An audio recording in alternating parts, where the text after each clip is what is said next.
Oke, assalamualaikum warahmatullahi wabarakatuh teman-teman. Oke, di sini perkenalkan nama saya Arini Hapsari dengan NIM D1R1240012. Di sini saya akan mempresentasikan materi saya tentang strategi pengendalian hama kutu daun pada tanaman pepaya. Oke, di sini saya dibimbing oleh dosen pengampu saya WOD Anima Hisain SPMP. Oke, mulai saja pada materi pertama. Pendahuluan. Kutu daun Apididae merupakan hama penting yang menyerang berbagai tanaman termasuk pepaya. Pengendalian yang tepat diperlukan untuk menjaga produktivitas tanaman agar kualitas dan kuantitas tanaman pepaya dapat meningkatkan hasil panen. Yang pertama, identifikasi kutu daun pada pepaya. Ciri-ciri: tubuh kecil, lunak, berwarna hijau, kuning, atau hitam, berkembang biak secara cepat, biasanya berada di bagian bawah daun. Hama ini berkembang biak sangat cepat melalui reproduksi patogenesis, sehingga populasi dapat melonjak dalam waktu singkat. Pada tanaman pepaya, kutu daun biasanya menghisap cairan sel daun yang masih muda dan pucuk tanaman. 2. Gejala serangan kutu daun. Serangan kutu daun pada pepaya ditandai dengan daun muda yang mengkeriting, menggulung, atau tampak terdistorsi akibat rusaknya jaringan oleh aktivitas pengisap cairan. Tanaman yang terserang berat menunjukkan penurunan laju fotosintesis karena permukaan daun tertutup jelaga. Pertumbuhan tanaman menjadi lambat, pucuk melemah, dan kesehatan keseluruhan tanaman menurun drastis. Serangan juga dapat membuka peluang masuknya patogen lain. Yang ketiga, dampak serangan pada tanaman pepaya. Menurunannya kualitas dan kuantitas buah tanaman menjadi stres dan dapat menyebabkan kematian jika serangan berat. Dampak serangan kutu daun sangat merugikan karena memengaruhi kualitas serta kuantitas produksi pepaya. Penurunan kualitas ditandai dengan buah yang lebih kecil, pertumbuhan lambat, serta potensi gagal panen pada tingkat serangan berat.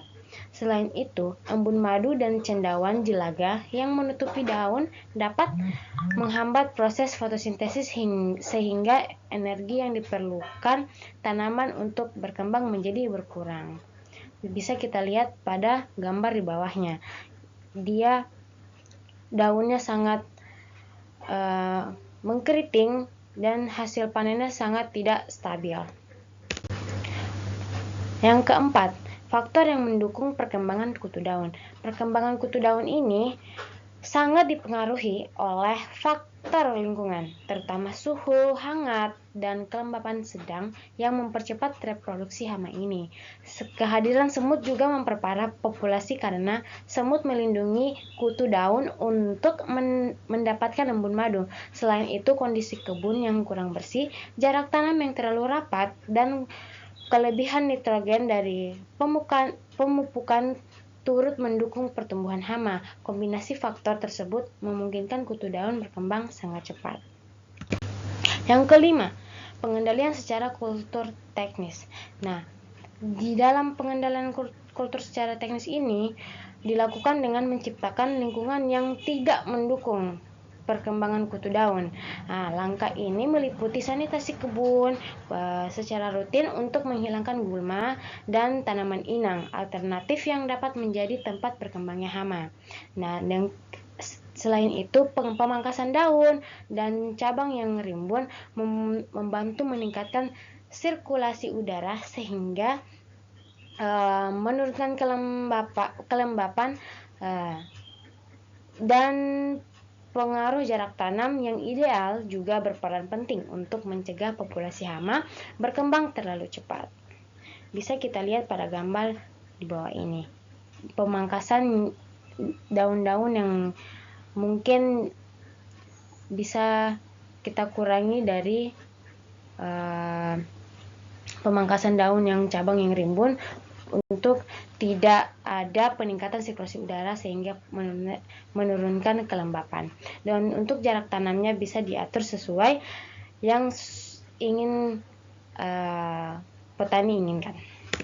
Nah, untuk yang keenam, pengendalian mekanis. Pengendalian mekanis ini merupakan metode sederhana yang memanfaatkan tindakan fisik untuk mengurangi populasi kutu daun.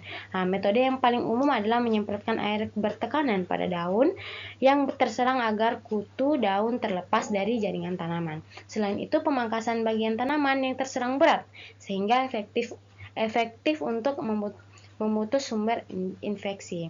Pada tanaman yang masih kecil, kutu daun dapat dihilangkan secara manual jika populasinya sedikit. Nah, metode ini aman, murah, dan tidak meninggalkan residu pada tanaman.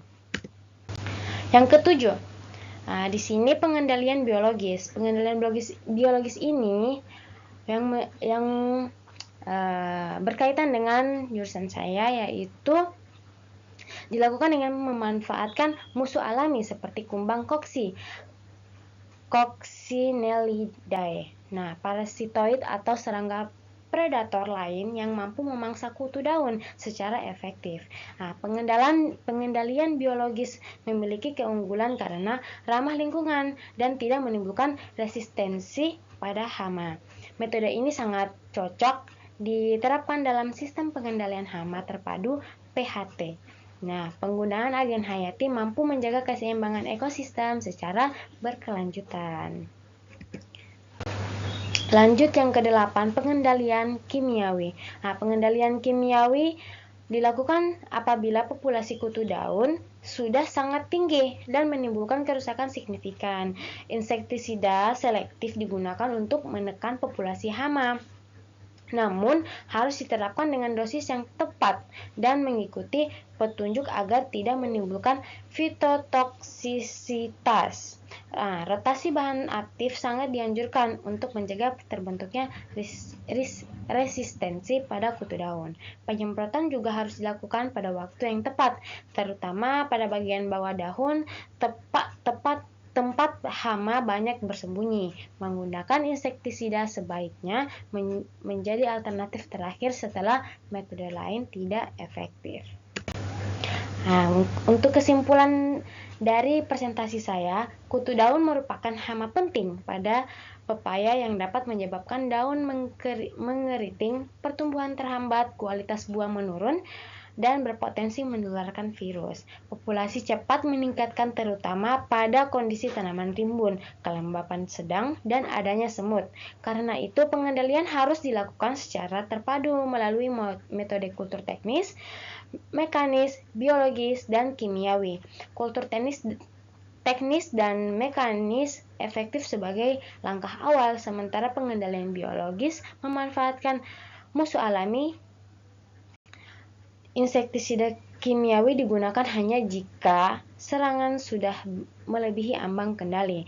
Dengan menerapkan PHT, tanaman pepaya dapat terlindungi secara lebih efektif, berkelanjutan, dan ramah lingkungan. Oke, mungkin itu dari saya.